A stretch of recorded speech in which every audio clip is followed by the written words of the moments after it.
Oh, hello there. Good morning. Lovely to see you for this little 10 minutes at 10 o'clock Central Time. Bot Signal with me. My name is RJ Redden, and if you don't know me, entrepreneurs hire me to skyrocket their marketing message because most feel like they're shouting into a black hole out there, or they're a carbon copy of everybody else, and they can't seem to get any engagement on or offline. So, I create epic chatbot experiences that motivate people to click that button, connect with you, and convert like crazy. Bottom line, I am on a mission to motivate 1 million people to change their marketing. Now, today we're going to talk about a topic that we talk about a bit here on the Bot Signal because to me, this drives me absolutely crazy. Customer service and the way that we handle it typically drives me absolutely crazy. I had 2 customer service experiences yesterday that were suboptimal. And suboptimal, we'll quotation mark that because they were just bad. One of them was a digital one of them was in person. So I want to talk about these, not to rant. It's over. Everything's good, I think. But not to rant, because really these are first world problems, a lot of them. But we can do so much better. We can all do so much better. You can do so much better with a chatbot. I will certainly be covering that. But let's start. Let's back up. Let's back up to yesterday. I'm here. I'm working with the bot team. My ninjas are, well, nothing short of amazing, and you know that if you work with us. But my wife ordered some groceries. And she said, "Hey, I'm doing something. Will you get the door when they arrive?" And I'm like, "Sure, honey." She goes into her office. She starts doing some things, and she's not necessarily interruptible when she's playing Dungeons and Dragons online. That's what she was doing. Anyway, so the groceries come. I look. It's the guy says it's his first day at this job. I say, "Oh, hope it's a great job for you," or whatever. Make small talk with him. He's bringing stuff in. I'm looking at stuff and I'm like, this seems a little odd. Maybe she was just ordering adventurous food. Sometimes she does this. And then I happen upon a couple of things that she absolutely would never have ordered in her life. And I think to myself, I think we maybe got the wrong groceries. So I run out to the driveway. Dude's gone. And I checked the ticket with Megan. And in fact, wrong groceries. So I called the number on the sheet that was left here for me. Turns out I got somebody else with the same name as my wife. I didn't get the company. I just got somebody with the same name as my wife who had happened to order groceries that day. She was confused. I was confused. My dog was confused. So then I called the number on the receipt to the grocery store. They forwarded me to their delivery service. Now, at this point, it's no big deal. I'm handling it. It's no big deal. It's just a little funny that these names got switched up or whatever. But at this point was when I got a guy on the phone who I think was also pretty new. And I just said, here's what I think happened. I need my groceries. I've got the other groceries here. I can give them back to you. And the guy who was super new and asking questions of his supervisor in the background, and I could hear the whole conversation. And she kept arguing that what we needed to do was call in and place the order again. It was really weird. I'm like, and that there would be no charge for the order. I'm like, how's the store going to know not to charge us for the order? And you screwed it up the first time. Am I really going to have my credit card charged twice for food that I don't have? It was a really weird experience, and I got really frustrated at that point because it was like this guy even said, "Hey, do you just want to take over the phone call?" And she's like, "No." I mean, I could hear everything. It was terrible. And yeah, that was the end of it. He told me to go place the order again, and I decided that I did not want to do that. What we ended up doing was calling the driver, and the driver was super courteous and helpful. And he said, "Oh, I'll just drive back to the store. I'll come pick up. I'll drive back to the store with it. I'll trade them out." I'm like, "You're the best." So what was wrong with that? Let's break down what was wrong with that experience. Basically, we had folks on the other end of the line who cared much more about rules and scheduling and what was happening with them than they cared about what was happening with not just me, but the other person online. "Hey, Ed, good to see you." So yeah, stop payment on the credit card. Well, we didn't have to go that far, but that always is an option. So what was wrong with that was I got a situation where, I mean, this manager person just really didn't care about anybody else but what was in front of her and the rule set she was reading. There was no, "Hey, should these people get their groceries?" There's none of that. And sometimes we forget. Sometimes we forget customer service is king. You know what I'm saying? I can offer a really, really great product, and if I don't offer great service on it, we've got problems. Because word gets around. It really does. The point is on that one, and I've got another situation as well. The point is on that one, don't forget, wear the shoes of your clients. Put yourself in those shoes sometimes and think about, okay, what would I want? What would I need if I were in those shoes right now? So this brings me to my other experience yesterday. And this is an experience that's been a little ongoing. I don't know what's happening here, but I am needing to change my username password on a certain social network. They may be watching on right now. I see you. I have had, there's been this, my account has been, suspicious activity has been going on my account. Every time I do this, every time I have to change my password, I go through, I identify where I've been, I identify things that are on the account, I identify all of these things. Yes, this was me, this is all correct.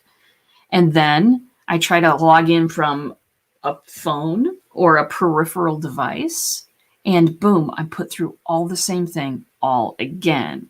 And so I've ended up changing my password over the last 2 days several times and going through a whole lot of rigmarole.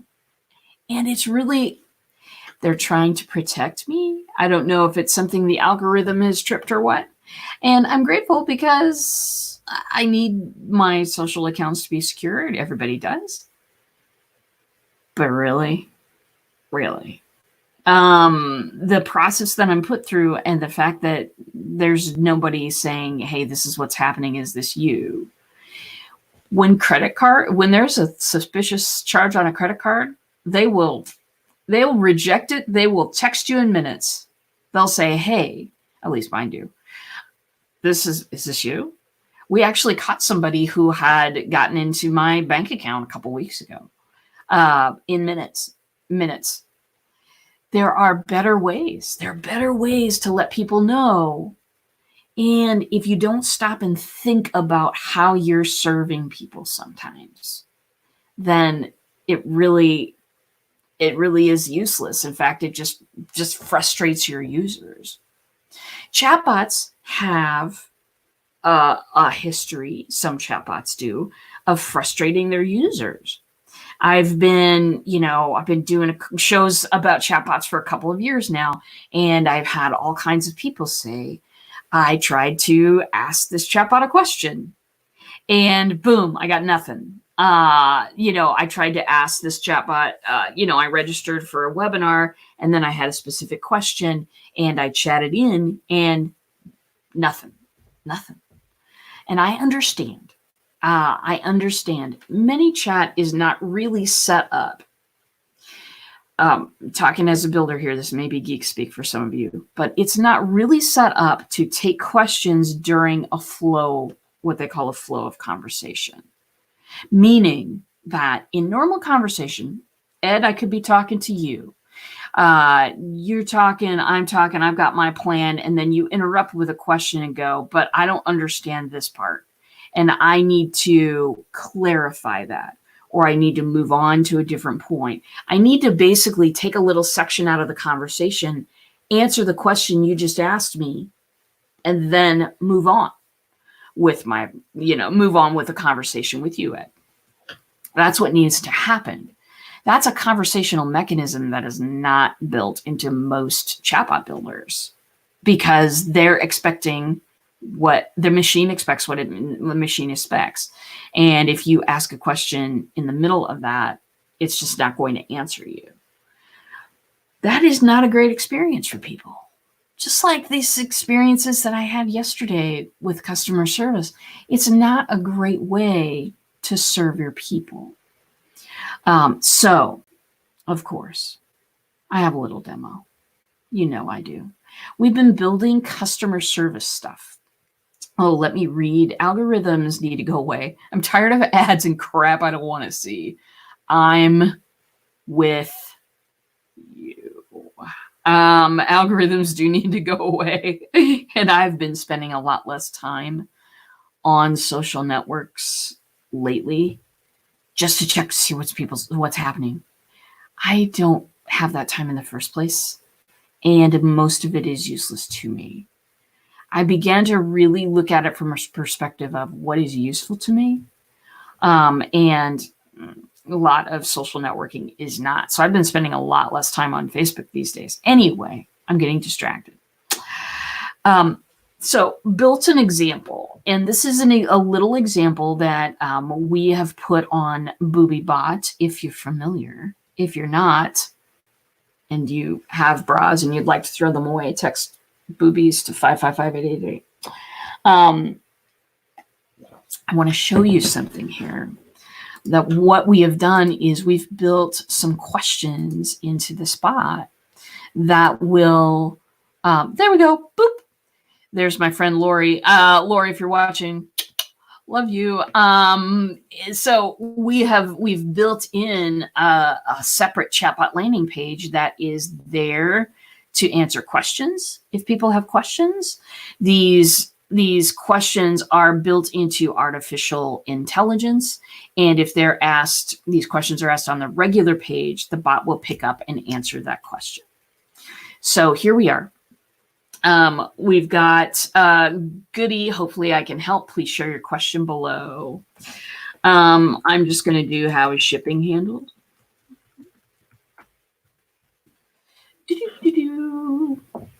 And it's going, oh, shoot. I didn't type in the right thing. This is still in progress, my friend. Now, when it doesn't have an answer, sorry, I don't have something for you right now, but I'll notify the team. And then it asks, information, your information. Of course, the thing that I try immediately doesn't work. So I'm gonna try that one again because I really would like to have a working example. I tried it earlier today, you guys. You'll notice too that the first comment that we're serving here changes. That's because that's what people do when you are talking to them in conversation. Just going to type in shipping. And if that doesn't do it, then I'm going to be embarrassed and take this off. Oh, here we go. So if your order subtotal is over 150, shipping's on us, only applies to ground shipping. So it gives details about that.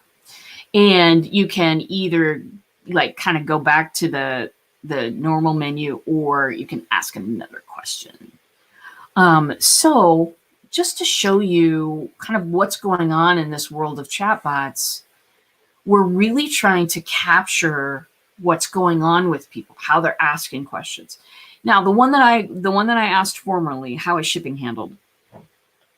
Believe it or not, here's what happens with that question. Because the system wasn't able to answer it to me, the user who's typing it in right now, what's happening is in the background, TrueChat has isolated that question and said, boom, here's an unanswered question.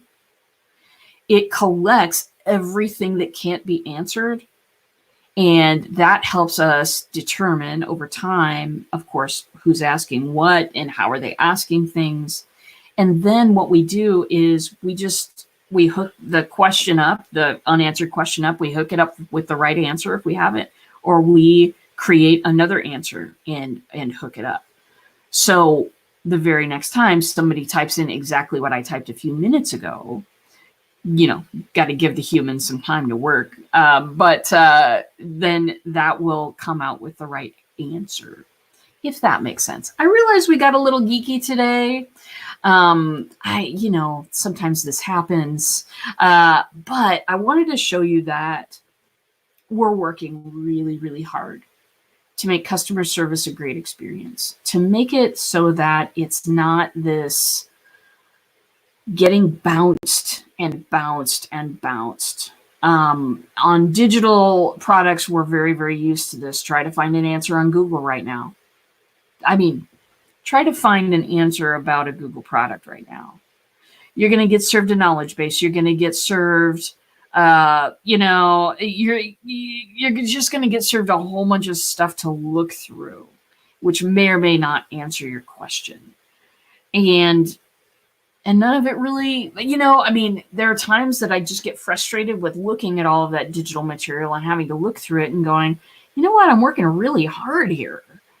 That's what digital companies have done to minimize their customer service staff is, okay, I know you have a question, but I'm going to filter you through all these other things first. And you're going to have to figure out whether that matches your question or not. What if you just have it? What if we could just give the answers to people? That's what the chatbots are all about. That's what we're doing out here with the bots. Hope you enjoyed that. Hope you enjoyed those little stories today. It's a beautiful day out there. Spring is coming and nothing can stop it. And I'm very pleased that you came by to talk to me today. We're going to be talking about all kinds of topics this week, all kinds of fun and interesting things that you can do for your clients that will make you stand out. And I am so happy to be in chatbots right now. This is the greatest stuff. We're making so many advances on helping to serve people. I know that when we're individual entrepreneurs, sometimes, and some of my clients feel like they spend all day answering the same questions over and over and over again. Well, what if you had that time back? What if you had that time back every day for the rest of your entire career? What if you had that time back? I'm going to leave you with that question today. I hope you've had a good time here on the Bot Signal. I love you. You know I do. If you've got any questions or comments or anything you want to share about the show, I think you know how to get a hold of me. Text bot to 555-888 if you haven't done so. And that's all I know for now, my friends. I will see you in a bot.